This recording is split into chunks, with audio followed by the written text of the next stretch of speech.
Soybean fry कसं बनवायचं ते पाहूया. सोयाबीन घेतलेलं आहे, त्याच्यामध्ये पाणी टाकून घ्यायचं.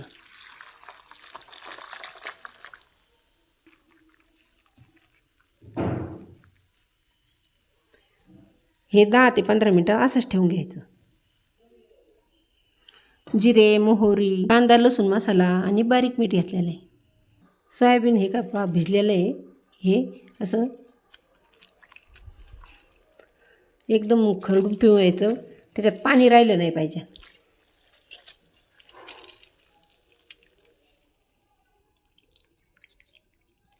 हे सगळं सोयाबीन असं पिळून घ्यायचं.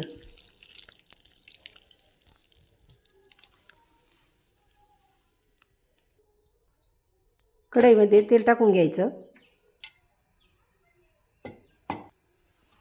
हे स्वच्छ पिळून घेतलेलं आहे आणि एकदम कोरडं केलेलं आहे सुकं. हे तेलामध्ये टाकायचं ना, असं हलवायचं.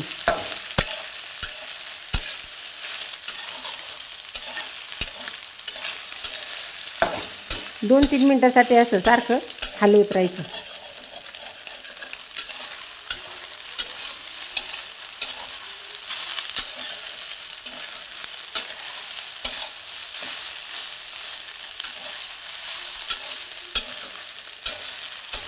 हे छान असं भाजलं पाहिजे, पूर्ण असं सुक्कं झालं पाहिजे. त्यासाठी असं सारखं हलवायचं.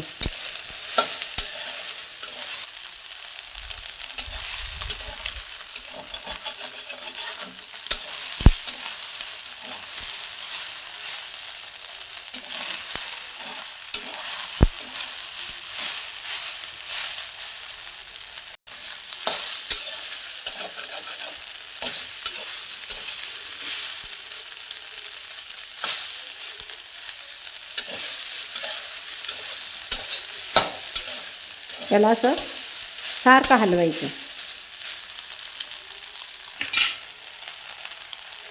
थोडंसंच मीठ टाकून घ्यायचं याला, थोडीशी अशी चव बदलते म्हणून. परत असं हलवायचं.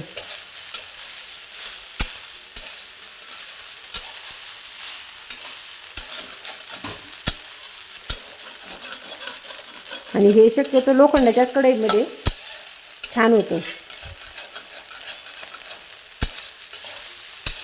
मी लोखंडाच्या कढईचा वापर केला.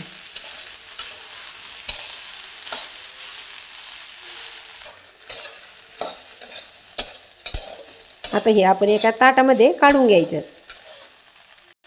कढईमध्ये तेल टाकून घ्यायचं. परत मोहरी टाकायची.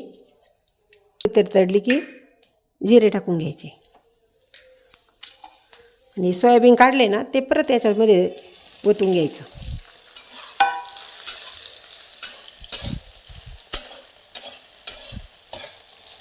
परत त्याला असं हलवायचं.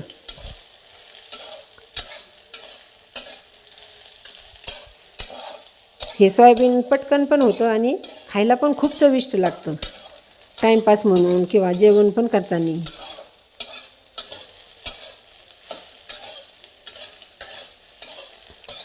याला पण असं सारखं हलवायचं.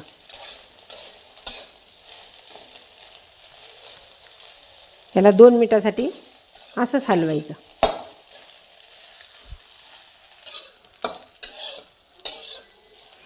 असं हलवत राहिलं की थोडंसं कडक होतं आवरण आणि मग खायला टेस्ट छान लागते त्याची. असं वेगळंच लागतं, खूप छान लागतं. जे नॉनव्हेज खात नाहीत ना, त्यांच्यासाठी सोयाबीन खूप छान आहे. त्यांनी अवश्य खाल्लं पाहिजे सोयाबीन. सोयाबीनचे अनेक फायदे येतात. याच्यात कांदा, लसूण मसाला वरतून टाकून घ्यायचा. तुम्ही तुमच्या आवडीनुसार टाकू शकता, कमी जास्त. परत हे असं हलवायचं.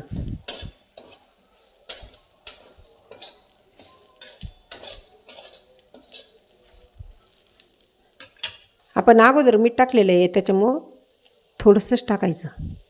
कारण कांदा लसूण मसाल्यामध्ये पण मीठ असतं. परत असं हलवायचं छान. मग छान फ्राय होतं.